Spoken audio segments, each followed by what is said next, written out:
Господине Крстевски, вие како координатор на проектот Стоп за дискриминација на лицата со попреченост, практично требаше да ги усогласите сите активности кои што се реализираа во рамките на проектот. ЕВПЦ предмалку кажа дека проектот завршува веќе 31 август, меѓутоа она што значеше работа во училиштата со учениците кои што беа одбрани да ги посетуваат обуките, заврши со завршувањето на учебната година, меѓутоа од септември веќе ова треба да зазема поголем простор, да речеме, не само во училиштата кои што сега беа одбрани, туку и во останатите, и тоа не само во Битола, туку во поширокиот регион. Така е. Ние сакаме ова како активност да го зголемиме и прошириме, да речем, фактички не само по број на училишта, туку и како тема. Размислуваме околу ментално здравје, значи да оди под ментално здравје и да бидат опфатени сите училишта наредна учебна година, кај што ќе има вакви типови на соработки со оние со кои што сака да допринесват, кои што се заинтересирани во самите училишта, без разлика дали се тоа наставници, некои од асистентите или некои од службите, и кои што сакаат пред се да работат на овој начин и со ова методологија врсничка едукација со децата, да теми кои што се интересни за деца да ги доближат и ги научат децата со свој јазик на своите врсници да му ги пренесат на некој начин. Низ разни типи на игри, како што спомнавме, дружба и слично. Така да ќе продолжи секако и ќе потрае онолку долго се додека имаме средства, сили ние, да речем, што сме во овој сектор, да тоа го спроведуваме и да си продолжи да се артикулира темата. Од и овој проект специфичен беше, се однесуваше на дискриминација кон лица со попреченост, меѓутоа тоа е генерално тема за која што малце се збора, спомнавте ви пре дали има ние во училиштата, дали е присутно, колку се свесни. Ние имавме неколку типа на заклучоци, ако мом да кажем, или увиди од она што го видовме од овие неколку месеци кај што бевме.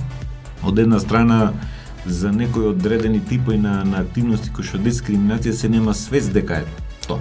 Да речеме, тоа особено кај децата, ама тоа е очекувано, бидејќи се деца, тие се во развој, така треба внимателно да се разговара околу овие работи. Понатаму и кај наставниците, кај некои одредени од службите, да речем, не се обрнува понекогаш доволно внимание заради разни културни фактори или средини, зависи каков бекграунд да има самото училиште, нели во кој дел од града и така натаму. Некои одредени училишта има многу кај поединци има многу развиен осет за тоа, знаат, информирани се кај кој да се обратат и така натаму, така да еден дел од проектот ја имаше таа функција некако да го изедначи, да бидат достапни информациите, да се адресираат, да се покажи, да се укажи на тоа кај може да се обрадат, што може да се направи, кои документи да ги консултират, да речем.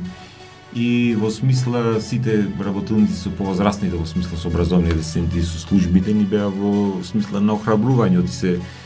Еден дел од нашиот увид беше дека не се адресираат кога веќе ќе се случат, кога ќе се видат. Еден дел, она што не беше опфатено со овој проект толку многу беа родителите кои што секојаш некој фактор кој што многу влијае за тоа како некоја случка ќе земи замав, дали ќе се прикрие или ќе се одрази после тоа во јавноста, така да сите овие елементи и дополнителните проблематики кои што произлегуваат од инклузивноста, како што спомна тука Рената, еви, и Пеце може да се вклучи, тоа мислам и како персонален асистент Пеце има работено, па може да споделат некои аспекти од проблематиките што фалат во училишта за да биде инклузијата како што треба.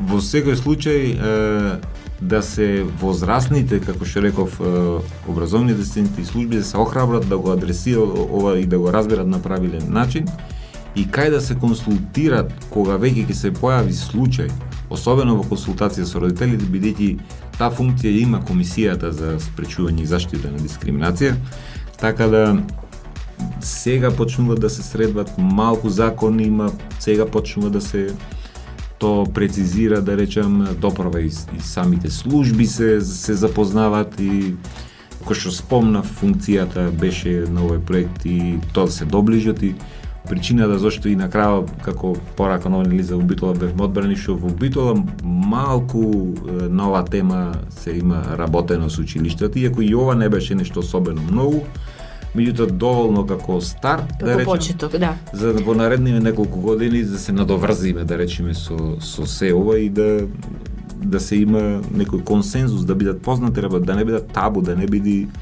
тешко. Во секој случај би рекла дека вие работевте по принципот на онаа старата, подобро да се спречи отколку да се лечи. Да не стигнат работите до суд, како што рековте, туку уште на почеток, уште децата уште од најмала возраст да бидат запознати со проблематиката, да знаат како да се однесуваат, да ги прифатат децата со попреченост, лицата, не само децата, туку и општо лицата со попреченост, и да знаат како да комуницираат за да не дојде, да не се чувствуваат другите како дискриминирани. Пеце Јовче рече дека работел исто како персонален асистент. Рената ја прашавме за незината активност, незиното знаење како образовен асистент, па еве кажи ни нешто повеќе за тоа што значи персонален асистент. Да, за разлика од образовниот асистент, персоналниот асистент не секогаш мора да биде вклучен во самиот образовен процес.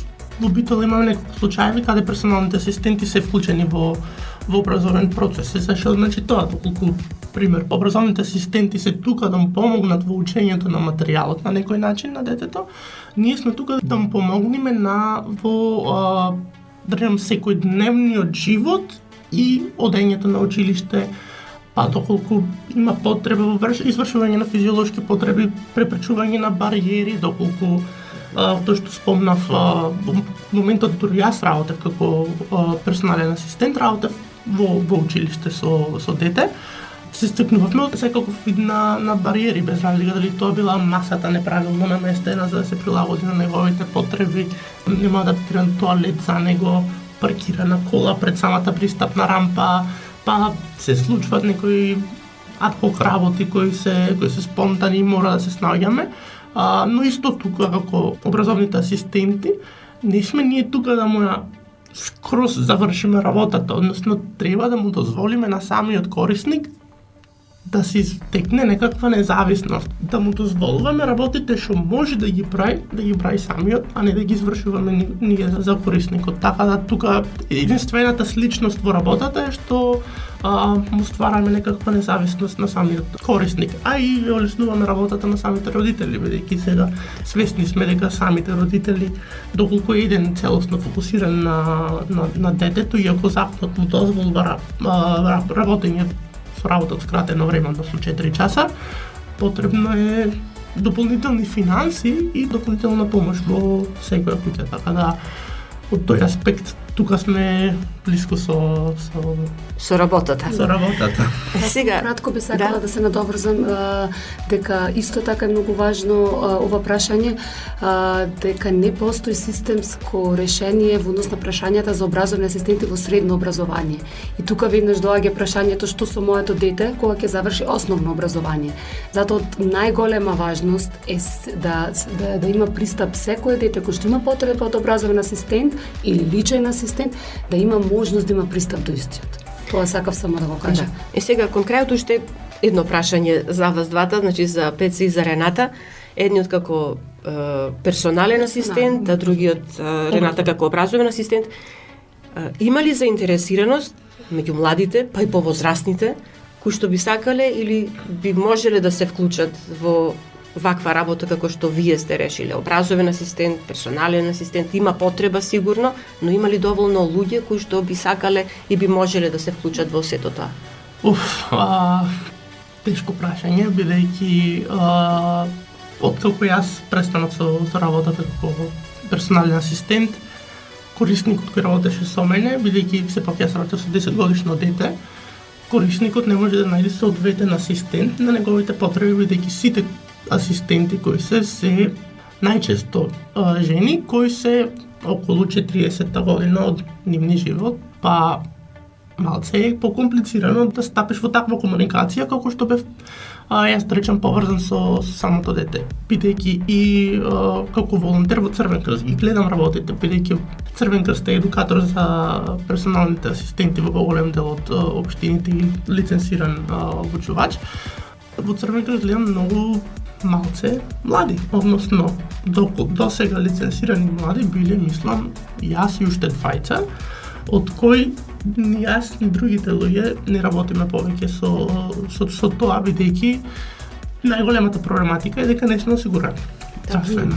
Значи, мораме да се снаоѓаме сами во тој аспект. Финансискиот надоместок е релативно добар, но доколку јас не сум здравствено осигурен и доколку не можам да постигнам со тие работи, тогаш станува веќе проблем. Така. Да, би се надоврзала јас исто во однос покрај персоналните во односи на образовните асистенти, дека баш сметам дека истата е проблематика затоа што нема системско решавање, нема официјално вработување, каде што нели ќе ни тече осигурување, каде што ќе има надоместок соодветен и слични. Мислам дека тоа е најголемата причина поради која што доста колеги се откажуваат и ја менуваат професијата. Решение баш тоа системско решение, да се најде на ниво на држава каде што законски ќе е присуството на образовни и персонални асистенти за секој некој што има потреба од истите. Според мене. Може би да заклучиме дека се останува на добра волја на лицата кои што се заинтересирани да им помагат, на оние другите со лица со попреченост и сепак државата да го најде решението за проблемот. Да, не само за основните, и за во средните. Па и на понатаму, така, образование. Во текот на цел образовен процес. Јовче, рековме дека проектот Стоп на дискриминација на лицата со попреченост трае до 31 август. Убаво што во целата ова активност се вклучиле и лица како Пеци и како Рената. Би било добро да има и повеќе млади такви кои што би се вклучиле во вакви активности. Но проектот до 31 август, рековте, планирате понатаму нели проектот да продолжи, можеби со ширење на други училишта. Оно што следува сега се поќе кампања во смисла на социјални мрежи, да речем, еден дел од тоа и ова емисија на која што учествуваме, па нели ќе ја споделиме, па после тоа учениците кои што учествуваат ќе споделат како си поминале, ќе напишеме стати, да речем, ќе одат на нашите блогови на страниците, така ќе ги споделваме. Тие учеа и како да држат презентација пред својот клас, да речем, пред група на ученици, така да дали му беше тоа интересно, па има трема и така тие елементи, тие ќе ги споделваме.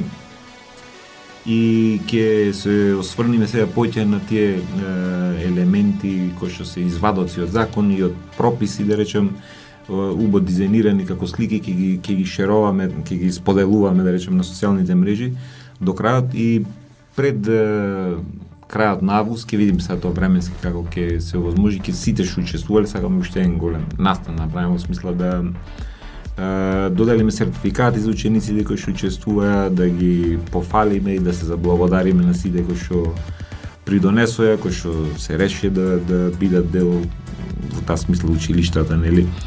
Уште еден елемент заборавме, тоа е анкета која што ја пуштивме, да речем, онлайн периодов и која што уште некој време ќе трае, која што ќе ги опфати учениците и сите оние кои што ќе најдат на неа, ќе треба да ја одговарат, нели?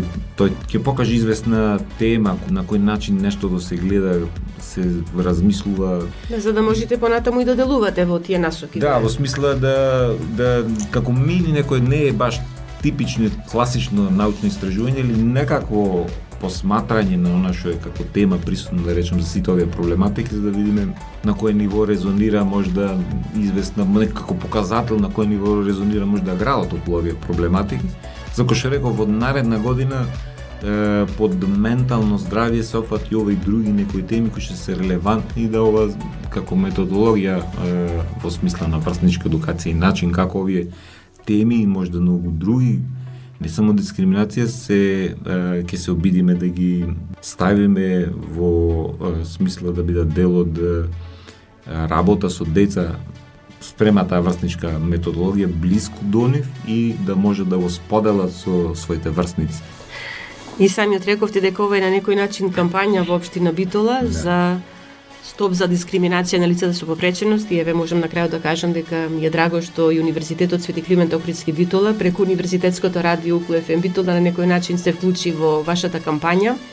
Добро е да се поздрави, нешто што навистина е корисно за сите И еве се надевам и на тамошна соработка, па да ве поканиме повторно да ни бидете гости и да ни кажете како ќе заврши се таму на 31 август.